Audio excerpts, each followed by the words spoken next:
Alam nyo, budol yan, no? Yung talagang diversion po, correct na correct, diversion po. Kasi wala naman po, hindi po tayo niintindi ngayon ng ICC dahil busy po sila. Saan po sila busy? Sa kanilang problema sa United States of America. Eto po, Reuters. O, baka sabihin nyo ha, sinasabi ko na kasi maraming duda sa akin dito. Eh. Matagal nang nanonood pero duda pa rin sa mga pinagsasabi ko. Eh. Wala bang tiwala? Okay. Naunawaan nyo na yung ano. King of fake news pa ako. Alam mo ba yung Reuters, Gina de la Cruz? Kung hindi mo alam ang Reuters, wala akong magagawa. Ito po, ang Reuters po, kasama po yan ng AFP na pinagkukunan po. Ito po ang isa sa pinaka reliable source. Pag Reuters po ang kinunan mo o kaya yung AFP, halos pasok ka na sa banga. Okay. Na ikaw na imabangan ng asawa ko, gabi pa naman. Ito po, balita po to sa Reuters, exclusive, International Criminal Court. Ngayon po tong araw, mainit na mainit pa po to. Ngayon po tong araw, January 25. Yan. Exclusive International Criminal Court prepares for possible US sanction. Okay. Basahin lang po natin. The Hague. And the International Criminal Court has taken measures to shield staff from possible US sanction, paying salaries 3 months in advance as it braces for financial restrictions that could cripple the War Crimes Tribunal, two sources said on Friday. Okay, ano po to? Sila po, na-sanction na po to nung unang term ni Donald Trump, yung ICC. Pero hindi po yung buong ICC. 2 tao lang, si Betsoida, no, yung kanila pong chip. Ano po yung sanction kay Betsoida at saka isa pa? Ang sanction po sa kanila, ipiprease yung kanilang asset. Wala silang mawi-withdraw. Ngayon po, ang pinag-uusapan po sa US Congress, ayan no, the US House of Representatives voted this month to punish the court for issuing arrest warrants for Israel Prime Minister Benjamin Netanyahu. Fake news daw ako. Sa Reuters po to.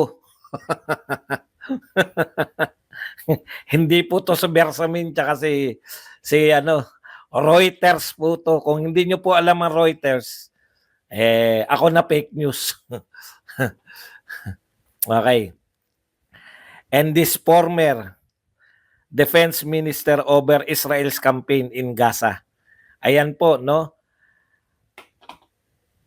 Magbobotohan na po yung US Congress para po parusahan, no? Etong ICC. Dahil sa pag-i-issue ng warrant of arrest dito kay Benjamin Netanyahu na Prime Minister ng Israel. Okay, tuloy lang natin. The bill would impose, ito po yung pinagbobotohan nilang bill. Pagbobotohan pa lang, bill pa lang. Pag natapos ng botohan, pumasa na, act na o law. Doon yan di ba? The bill would impose sanctions on any foreigner who investigates, arrests, detains, or prosecute U.S. citizens or those of allied countries that are not members of the court. That includes Israel. So ito po, paparusahan sino mang korte na magpe-persecute sa US citizen at saka sa mga kaalyado ng US kasama Pilipinas. Lalo na kung hindi sila member ng korte na yun. Isa lang naman yung tinutukoy dyan. ICC. Naintindihan nyo? Ang magpaparusahan ng US kung mayroong iimbestigahan ang ICC, no? Sa mga kaalyado niya, hindi siya member Hindi member ang US Sino mang US citizen ang iimbestigahan pa lang ha? investigates, arrests, detains, or prosecute U.S. citizens or those of allied countries that are not member of the court. Pasok na pasok tayo dyan. Kaalyado po ba tayo? Kaalyado tayo. So pag hinuli ng ICC si Rodrigo Duterte, parurusahan ng US. Pero hindi pa po yan eh. Baka hindi na po makarating dun eh. Bakit? Ngayon pa lang, pinag-uusapan na nila, paparusahan nila yung ICC mismo. Hindi na po si Betsoida, wala na si Betsoida. Si Karim Khan po ngayon yung pumalit eh. Hindi lang po si Karim Khan, yung buong ICC po. Ano po yung pinataw nila kay Betsoida? Freeze ang asset. Sa US lang yan, siyempre, di ba? Sasabihin ng mga pilosopo. Kung ipiprease mo yung asset ng kalaban na US, sa US lang yan, hindi po. Ito po, susundin ng lahat ng bangko, lahat ng financial institution na nakikipag-deal sa US. Ibig sabihin, kahit po wala sa US, halimbawa, bangko po niya nasa France, pero yung bangko na yun ay nakikipag-deal sa US, gumagamit ng dollar, kinakailangan sumunod siya sa US. Kung hindi, isa-sanction siya ng US. Ganon kalupit yung sanction na to ng ICC. So mapipress yung kanyang mga asset. Hindi na siya makakagalaw halos. Yung buong operasyon ng ICC mismo ang pinoproblema nila. Kaya nga para maunahan nila, hindi maapektuhan yung mga hindi na papasok pag hindi mo pinasweldo, di ba?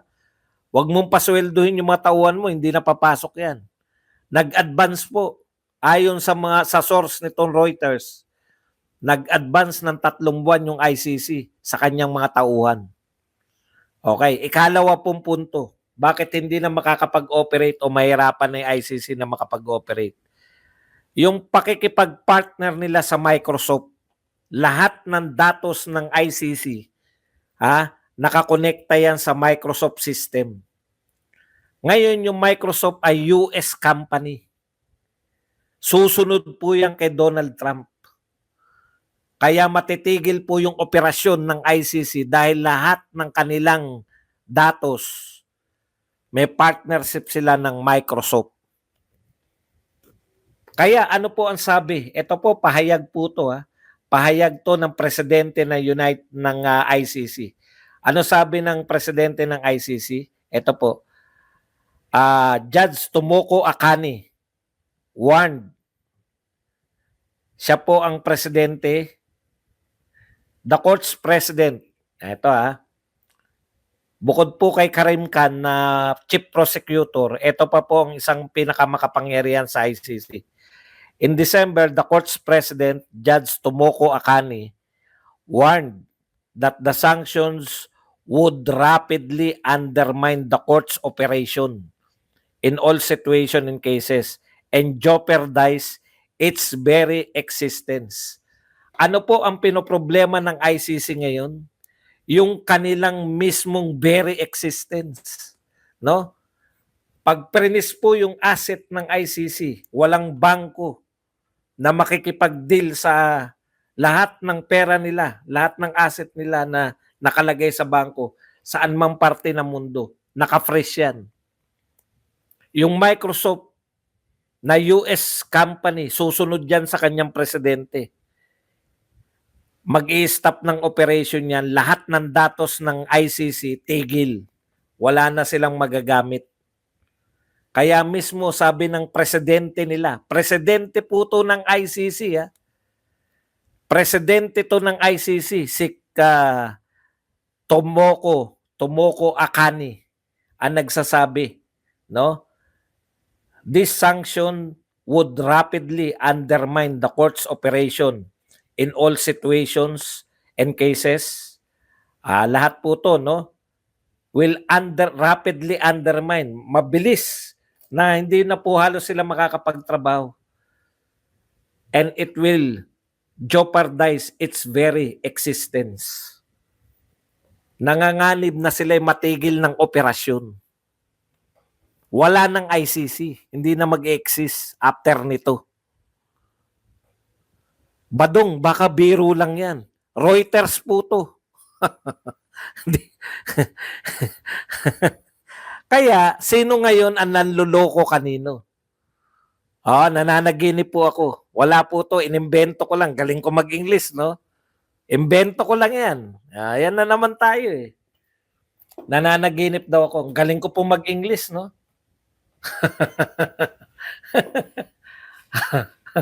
Eto po, para baka sabihin nyo, niloloko ko kayo eh. Eto po ang pamagat. Marunong naman kayo mag-Google, di ba? Eto po ang pamagat nito. Exclusive International Criminal Court prepares for possible US sanction. Ang nagsulat po nito ay si Stephanie Vandenberg and Anthony Deutsch. Na ito po ay galing sa Reuters. Nagkakaliwanagan tayo ha. Minsan-minsan mauuna rin tayo talaga sa balita. Ngayon, ito po ang tanong. Badong, sabi mo, ikalawang araw, meron na kagad sanction. Kasi po, kaya po hindi makapagbotohan, busy po ang Kongreso ng Amerika. Nakita nyo naman, tinetelevise po nila. Lahat po sila nariyan ngayon sa cabinet official ni Donald Trump. Anong tag doon? Yung sinusuri po nila yung mga appointed. Inaano po nila yung ina-approve po nila. Ina-approve po nila yung mga appointed officials ni Donald Trump.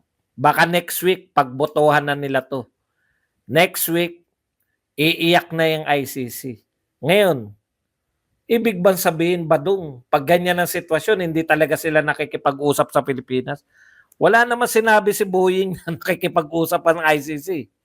Ang sinabi lang niya kung susuriin nyo, bukas ang Pilipinas na makipag-usap sa ICC. Wala rin naman sinabi na si Bersamin, kung susuriin nyo po yung sinabi ni Bersamin, wala naman po sinabi na nakikipag-usap na yung ICC sa Interpol. Ang sinasabi niya lang, no, hindi tayo makikipagtulungan sa ICC, pero kung idadaan nila sa Interpol, makikipagtulungan tayo sa Interpol. So ano po sa madaling salita yung sinasabi nila? Sinasabi nila yung mga yan para pag-usapan natin yung ICC, i-divert yung issue natin na may malaking problema tayo sa pinaka-corrupt na budget. Ayon kay Lacson, ayon kay Ted Filon, ayon sa na maraming tao na ito ang pinaka-corrupt na budget sa Pilipinas, sa kasaysayan ng Pilipinas.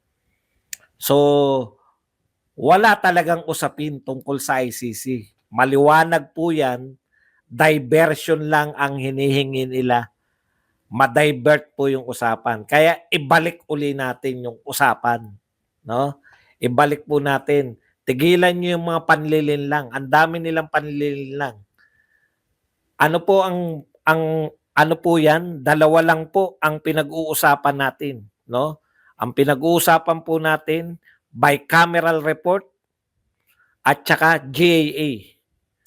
Kung hindi umaamin ng Malacanang, sinabi nila, na-receive nila na kompleto, doon pa rin po tayo. Stick to the plan tayo. Tayo ngayon ang stick to the plan. Sino pa ngayon nagsasabi na ano ko? Na fake news ako. Inimbento ko lang to. Maniwala kayo kung Tagalog tong binabasa ko, baka imbento ko lang. Puta, English. Marami kong hindi alam na meaning ng English na yan. Ha? Ako ba magsasalita ng English? ICC braces for financial fallout from potential US sanction.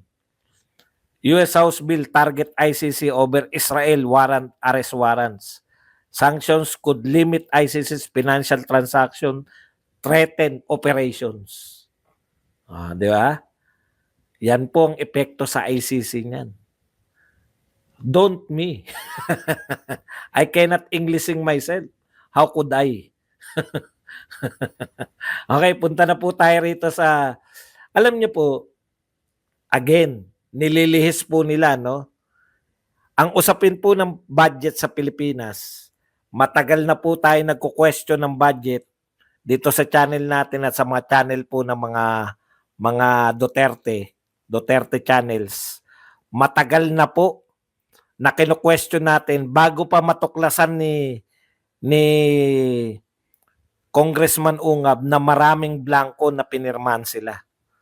Ang problema po natin diyan, yun nga po, no, yung NEP po hindi po nila sinunod, yung NEP, no? Binago nila dahil ang gusto nila yung budget ng Pilipinas tumugon sa kanilang pangangailangan. Pangangailangan ng mga senador at congressman. Ano ba pangangailangan ng senador at congressman? Tumatakbo sila ngayon. Eleksyon. Pangangailangan nila makapagbigay ng ayuda. Ano sabi ni BP Sara sa ayuda?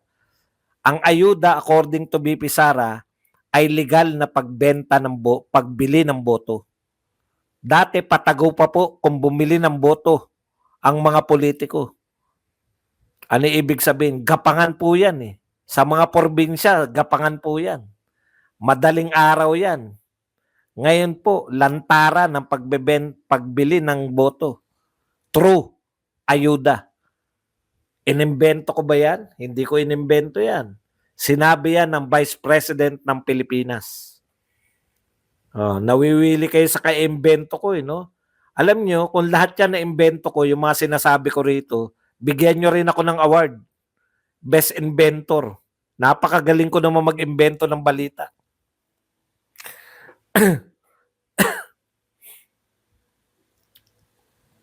O edi joke lang to. Natawa ka ba? Kung hindi ka natawa, di seryoso.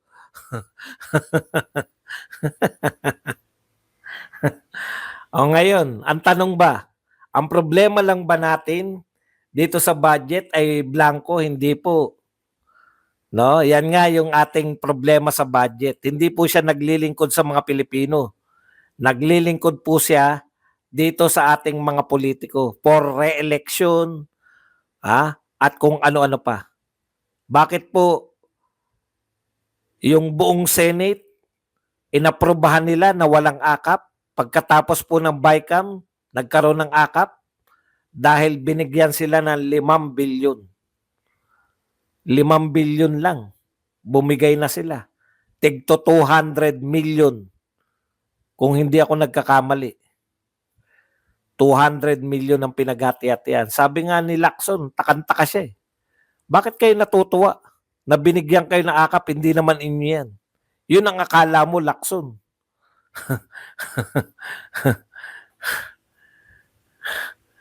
Yun ang akala mo. Ito pong mga binabalita ko, hindi po simple to eh. Biruin mo, may balita ko na merong naisip ko, merong magbobotohan. Kaya pag nagbotohan na tong sanction ng ICC, yari sa akin tong mga to eh.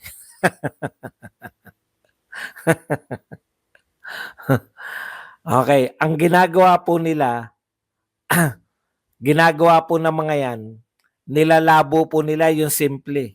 Yung simple, ginagawa po nilang komplikado. Di ba? Ano po yung simple? Pagkatapos ng BICAM, yan na rin mismo. Bawal po palitan yung laman ng BICAM. Yan yung dadalhin sa Malacanang. Ang gagawin lang po ng Pangulo, pipirmahan niya or may ibibito siya. O yun nga po yung ginawa, may binito. Di ba? Pero never po siya, hindi po niya pwedeng bagu-baguhin yun. Wala pong karapatan yung Pangulo. O si Tatay Digong, nakukumpara po ngayon. Lahat ng tao, nakikita nyo po, no? Si Tatay Digong parang tatay lang na lasing, no? Pa-joke-joke, no? Kunwari, manghihipo. Iba po yung nanghihipo sa kunwaring nanghihipo. Wala pong kaso yung kunwari ka lang nanghipo.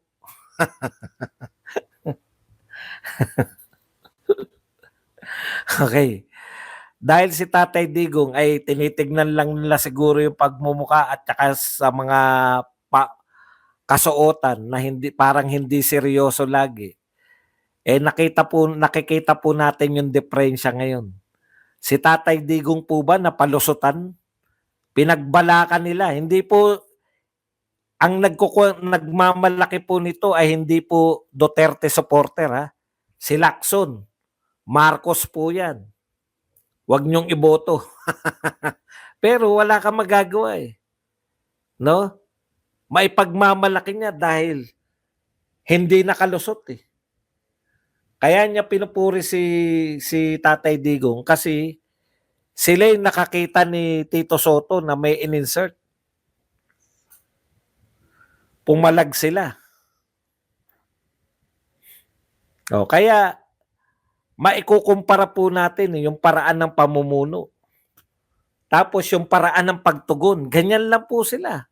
Batuhan mo ng mga totoong balita, sasabihin fake news ka. Sinabi mo na kung sino yung source mo. Sinabi mo na kung sino yung mga writer. Fake news pa rin sa kanila. O, aaraw-arawin ko kayo next week ha. Pag yan pinasa na yan ng US Congress, yan sanction sa ICC. Aaraw-arawin ko yung nagsabi ng fake news ako. Tandaan nyo mga kakulto ha. Sinabihan ako ng fake news dito, binabalita ko tong isa-sanction ng ICC. O baka hindi mo alam meaning ng sanction. Paparusahan. Ipipress yung asset. Hindi lang po sa US, sa buong mundo. At yun nga mga kababayan, anong masasabi niyo sa balitang ito? Maaring ihayag ang inyong opinyon at kuro-kuro sa comment section sa ibaba. Huwag din kalimutang mag-like, mag-subscribe at mag-share sa bidyong ito. Maraming salamat sa panonood.